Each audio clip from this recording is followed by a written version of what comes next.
And for the latest on this Supreme Court vacancy, we're joined now by John Malcolm, Vice President for the Institute for Constitutional Government and the Director of the Meese Center for Legal and Judicial Studies at the Heritage Foundation. John compiled a list of nominees that President Trump used to develop his first short list when filling the vacancy left by Justice Antonin Scalia. Thank you for taking the time, Mr. Malcolm. First, your thoughts on the president nominating a candidate by the end of this week. Well, if he wants to try to get it done before the election, he really has no choice. It used to be that you could get confirmations done remarkably quickly. Some people like John Paul Stevens, 17 days between the time he was nominated and got confirmed. But now, through the acrimony, the process has been dragged out, and it will no doubt, the Democrats are going to try to drag it out as long as they can here. The president has a list of people whom he said he's going to pick from, and he's already said it's going to be a woman. So the rumor mill is, he's in fact mentioned Amy Coney Barrett of the 7th Circuit and Barbara Lagoa of the 11th Circuit, and is considering apparently a few others. They're all excellent, and we'll see who he picks and what happens. Amy Coney Barrett is a favorite of mine. Why do you think she's so formidable?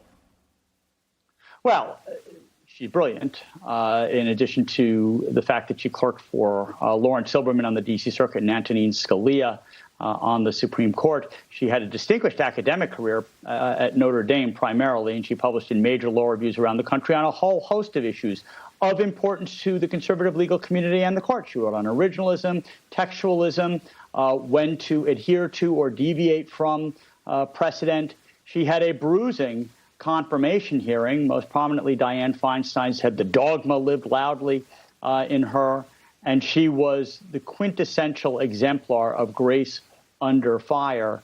She's written over 100 opinions on the 7th Circuit, many of them outstanding. And she obviously is also a very appealing person. Not only is she charming, but she has 7 kids, 2 were adopted from Haiti. Mm-hmm. She has 1 child with Down syndrome. She's a very appealing character, and her qualifications and brilliance, I think, are beyond reproach. Yeah, this contextualist idea of the court being returned back to what it was envisioned by the founding fathers, many of we conservatives think that's vitally important. As the court is currently structured and under the guidance of Chief Justice Roberts, is it fair for me to say the court has way too much power, or more power than it was ever envisioned to have under the Constitution?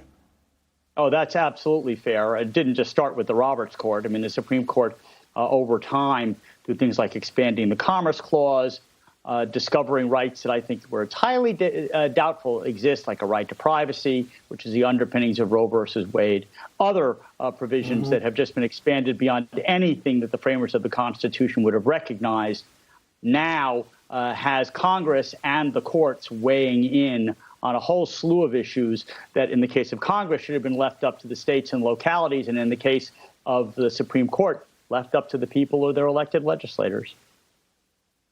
John Malcolm, the Heritage Foundation, sir, always appreciate the time you make for us here on the Chris Salcedo Show.